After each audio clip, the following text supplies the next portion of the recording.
Hola amigo, ¿cómo estás? Una vez más en Reflexiones Culturales. Soy Sandro Álvarez, un escritor de la ciudad, un poeta de la ciudad y por sobre todas las cosas un apasionado lector. Lector empedernido, dicen algunos. Bueno, y en esta oportunidad te vengo a ofrecer y relatar un poco la vida de un grande de la literatura argentina. Estoy hablando de Adolfo Bioy Casares, un ícono, un proclamador en su literatura de lo fantástico, de la ciencia ficción, de lo policial, y por sobre todas las cosas, él tuvo la honradez de decir del año 1940, él nace en 1914, en 1940 publica el libro La invención de Morel, pero acá hay un antes y un después. Hay un antes de la invención de Morel de Bioy Casares y un después de la invención de Morel de Bioy Casares. Acá quiero aclararte algo. Antes de la invención de Morel, Bioy Casares publica unos 3 o 4 libros, los cuales a lo largo de su vida los descarta, los quiere tapar, no quiere su repercusión ni tampoco quiere su reedición. Entonces, el Bioy Casares público, el Bioy Casares que aflora, es después de esos libros. Él muy bien lo dice en un reportaje: después de 4 o 5 libros sintonizo con mi estilo y sintonizo también con mi forma de escribir. Es entonces que la invención de Morel cobra su forma y, bueno, ¿qué más podríamos decir de Bioy Casares? Fue un entrañable amigo de Borges, lo conoce por el año 30, 30 y pico, en un caserón de el centro de San Isidro, en la mansión de los Ocampo. Victoria Ocampo lo recibe a él, recibe a Borges, y ahí nace una amistad entre Borges y Bioy Casares. Y considerablemente han escrito muchísimos trabajos, uno de los trabajos bajo el seudónimo Bustos Domecq. Bajo el seudónimo Bustos Domecq, estos entrañables amigos escriben innumerables relatos, principalmente policiales. Y acá, en esta amistad, nace un poco el romance paralelamente con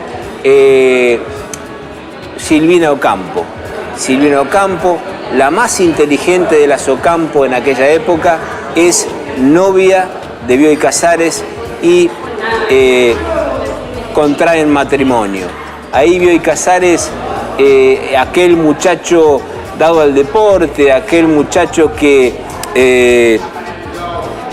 un poco trata de atraer a las mujeres, un poco se ve embaucado en la intelectualidad de Silvina Ocampo.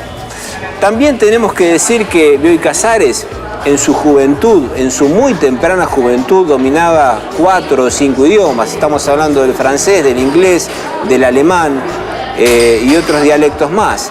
Él era muy amigo de un, digamos, personaje que tenía como objetivo ser, o mejor dicho, aprender la diversidad de idiomas que había sobre la tierra. Era un personaje muy llamativo y colaboró mucho con Bioy Casares. También en su juventud, en un parámetro de 8 o 10 años, estuvo metido en una de las estancias de sus padres y ahí horas y horas estudió y también leyó a innumerables clásicos, como también a los importantes filósofos de la época, inclusive Platón.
También Bioy Casares recibe el premio de honor de la SADE, también entre otras distinciones y otros premios más inolvidables para él.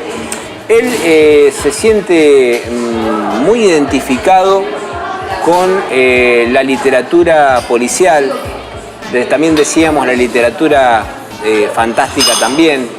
Hay libros como Plan de Evasión, hay libros como Un fotógrafo en La Plata, y también a los 55 años a él lo marca, a Adolfo Bioy Casares lo marca una obra trascendental, en el cual él a los 55 años asoma a su madurez de la vida, y entonces surge Diario de la Guerra del Cerdo.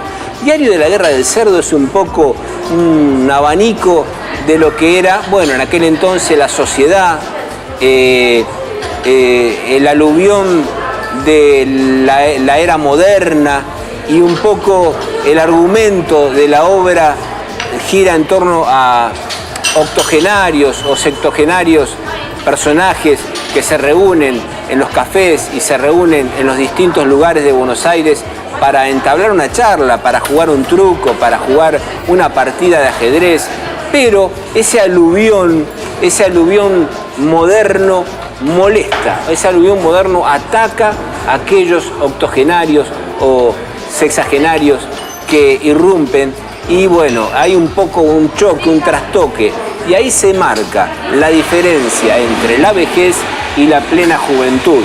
Ahí está un poco el decir de Bioy Casares, de esa dicotomía, esa forma de anteponer, ¿no es cierto?, el mundo de la tercera edad y el mundo de lo juvenil, que ataca un poco impunemente a estas personas grandes, ¿no es cierto? Y bueno, después tenemos varios trabajos más, varios reconocimientos. Tenemos él, en una nota periodística, habla de una de las últimas comunicaciones con Jorge Luis Borges ya en Ginebra. Tengamos en cuenta que Bioy Casares fallece en 1999, un poco decaído por la muerte de su esposa, Silvina Ocampo. Y hay en el 85, en el 86, antes de que muera Borges, él se comunica telefónicamente con él y le pide, ¿por qué no viene a Buenos Aires? ¿Por qué no se acerca a Buenos Aires? Y Borges, allá en Ginebra, se niega rotundamente al retorno de la Argentina.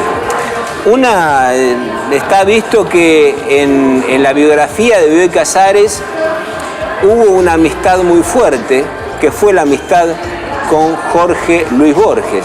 Y esa amistad se muestra anecdóticamente en las noches, repasando finales de novelas, repasando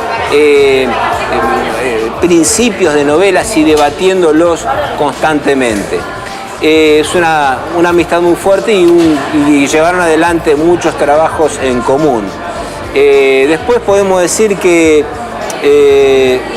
Bioy Casares tomó un poco la posta de lo que es en sus principios la literatura fantástica, a la par con Borges, la literatura policial, y es memorable su vida, es memorable su transcurso en todo este periplo que le tocó a él. Un hijo de estancieros, un hijo de terratenientes, que quiere por sobre todas las cosas ser escritor, porque tuvo la posibilidad de ser excelente abogado, excelente filósofo, pero no. Y un consejo de un amigo, nada menos que Jorge Luis Borges: no seas profesor, sí sé escritor. Y así fue el destino de Adolfo Bioy Casares. Y llegamos a las sugerencias que te puedo llegar a hacer en este espacio tan fructífero para mí y tan acogedor para ambos, ¿no es cierto? Porque entre conversaciones, entre distintos matices que podemos encontrarle tanto a la literatura, a las distintas manifestaciones del arte, somos partícipes todos. Y acá traje tres clásicos un clásico de Franz Kafka, La Metamorfosis. Un relato de apenas 100 páginas en donde ocurre lo que puede ocurrir en toda ficción literaria, lo mejor que puedas esperar. Un recomendado, una sugerencia, La Metamorfosis de Franz Kafka. Y acá, volviendo al campo latinoamericano y específicamente al campo de México, tengo una joya, Pedro Páramo, de Juan Rulfo. Vamos a hablar en una oportunidad de Juan Rulfo, un autor maravilloso y que en 140 páginas describe un mundo característico del México de aquel entonces. Y después tenemos un clásico de la literatura argentina de Manucho Mujica Lainez, que lógicamente vamos a hablar de él posteriormente, Misteriosa Buenos Aires. Acá lo estoy leyendo actualmente, voy por casi el anteúltimo capítulo. Manuel Mujica Lainez hace un periplo en Misteriosa Buenos Aires. Arranca en 1540, 1550, en donde empieza el descubrimiento de Buenos Aires, y hay distintas historias que se van conectando a lo largo de los años, culminando en 1904 en el Salón Dorado, en el salón de la aristocracia de Buenos Aires y de la Argentina de aquel entonces. Bueno, queridos amigos, espero que te haya gustado este encuentro y nos estaremos viendo la próxima semana. Chau, hasta pronto.